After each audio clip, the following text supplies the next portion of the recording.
बर 2 वर्षाच्याही आत 2 महिने कमी असताना the national dividend of India historical and analytical study प्रबंध पॅनलच्या पुढे सादर केला.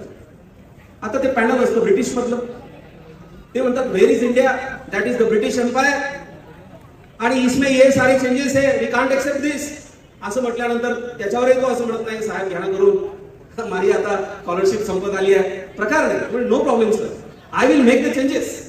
आणि परत 1 महिन्यामध्ये हे सगळे बदल करून ते सादर केले जातात. आणि ज्या विद्यापीठात 6-7 वर्षाच्या आत तो अभ्यासक्रम कोणी पूर्ण करू शकला नाही, तो अभ्यासक्रम या महाराष्ट्राच्या मातीचा पोरगा पूर्ण करतो.